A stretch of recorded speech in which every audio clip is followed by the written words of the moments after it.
लोभ कधीही कुणाचाही कमी होत नाही. साधू वृत्तीला गेलेल्यांचा लोभ क्षमतो, पण लोभ कमी होत नसतो. लोभ दिवसेंदिवस वाढत जात असतो. कदाचित लोभ शांत झाला तर तो क्षमला जातो, पण लोभ कमी होण्याची वृत्ती अजून कोणाच्यात नाही, तो वाढत जातो.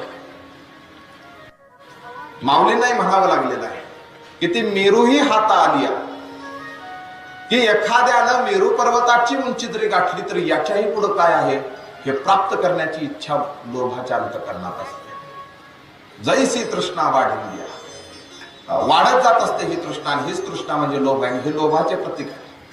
एक दृष्टांत सांगितला जातो पहा, की एका मनुष्याच्या हातामध्ये खोपडी होती, पात्र एक होतं. पात्र होतं, त्याने भगवंताला प्रसन्न करून घेतलं.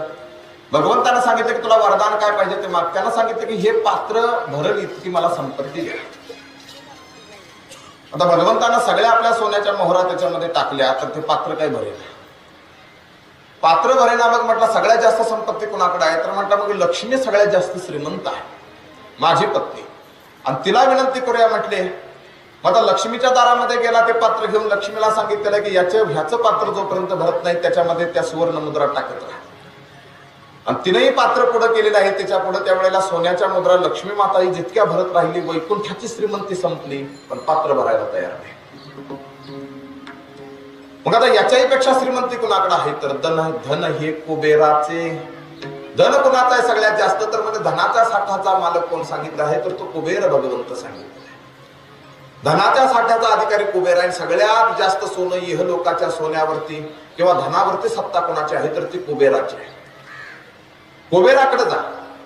कुबेराच्या दारी गेलेला आहे. भगवंतानं सांगितलं मी वरदान देईल पात्र भरून, म्हणून भगवंताने याचना केली, कुबेरा तुझी श्रीमंती याच्यामध्ये घाल पात्र भरण्यासाठी.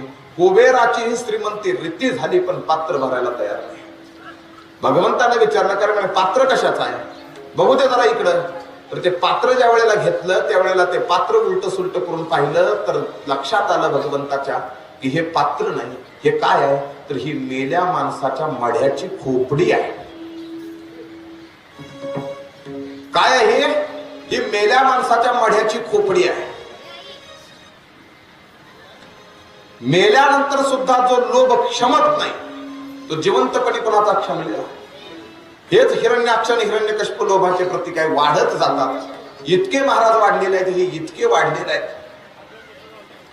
की स्वर्गाच्या सिंहासनाला यांनी हात घातला. स्वर्गातल्या देवाधिक दानवांना यांनी पळवून लावलेला आहे. त्रिभुवनावरती सत्ता स्थापित केलेल्या दिग्विजय दोघांनी मिळवलेला आहे.